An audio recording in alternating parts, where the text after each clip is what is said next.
Silos, swoosh, the real you. So I'm going to go somewhere different for a few minutes. Let's go up the elevator. What was the first word I said? Silos.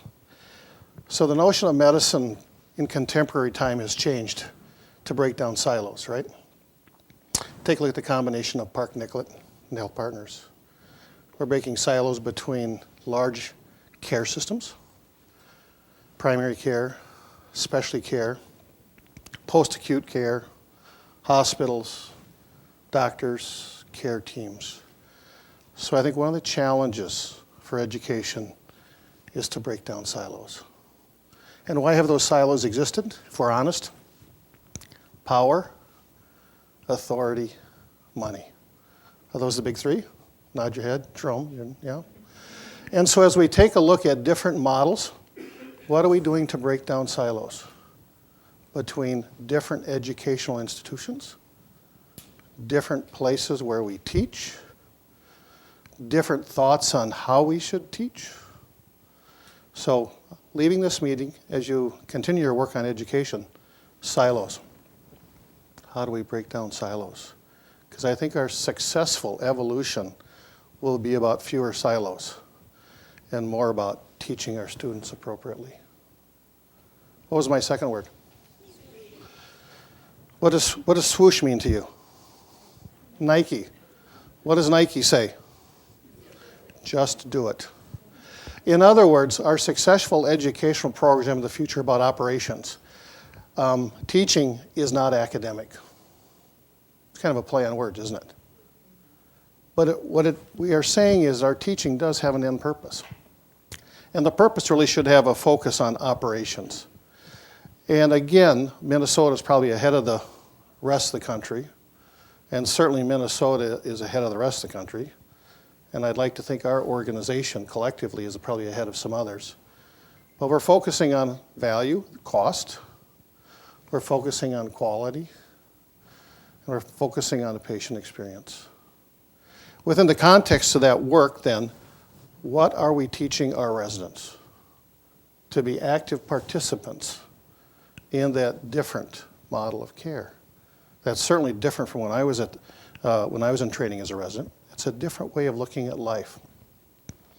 And I think as we take a look at how we do that differently, it's important from a couple of different aspects. One is, how do we create a curriculum that is standard, but yet unique? So standard means, what are the principles that we have across the different institutions? Because that's very important. But on the other hand, for Regions or Methodist or Fairview to be successful, we actively need the engagement of residents and students in the day-to-day work, right? Every hospital, every system has a care improvement program around readmissions or diabetes measurements. So how do we get our residents and students engaged in very real-world operations at a fundamental level? And I'd like to suggest to you that it's also somewhat self-serving. Because as funding mechanisms change, where's the funding for education going to come from? An operational element, correct? It's no longer going to have a sugar daddy. Because the sugar daddy is saying the pocketbooks are drying up. So for those of us, and everybody in this room does, how lucky are we to enjoy the privilege of teaching? It's incumbent on us to figure this out. How do we have a tighter operational alignment with our plans, our strategies, our tactics, and care delivery? So an operational swoosh, just do it. What was the third thing I said? The average Iowan can remember three things. Thank you. The real you, what does that mean? There are three types of authority, power, or influence that a human being can exert on another human being, institution, whatever. One is related to your education. Certainly those people that we train know a lot, right? They have MD, RN, CRNA, whatever, after their name.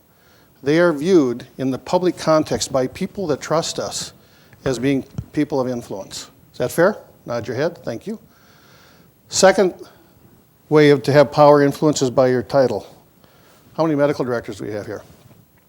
How many heads of departments? How many other people with the title are here? Everybody should raise your hand. In other words, titles are a very important symbol of authority and influence. I'm really concerned about the third. It's the one I haven't mentioned. That's the real you. Many studies have shown that your maximum leverage as a human being is not based on your degree. It is not based on your title. It is based on who you are as a human being. So in the context of my two previous comments, breaking down silos, having a great operational focus, how do we find in our humans the people that trust us with their education to add value to their lives? Because the future leaders of healthcare, it's not about an MD. Is that fair? I'm not saying it's not important. I'm just saying that's probably not the key determinant factor. So as you go through your work planning what the future looks like, consider what we're doing to educate our students in coaching, leadership, mentoring, role models, all those kind of soft things that are really important for us to educate. I take for granted we're going to hire fine clinicians. That's not I don't worry about that at all. I worry about, are we finding the next generation of leaders that have those skill sets to break down silos, to figure out how to do it. Because I think that's our challenge as educators. I think for us to be a really great educational organization, we have to do all three. And so I'll finish with this. In the beginning, there was education. Ever since Adam and Eve walked on this planet, depending on what you believe in evolutionary biology, education and teaching has been going on.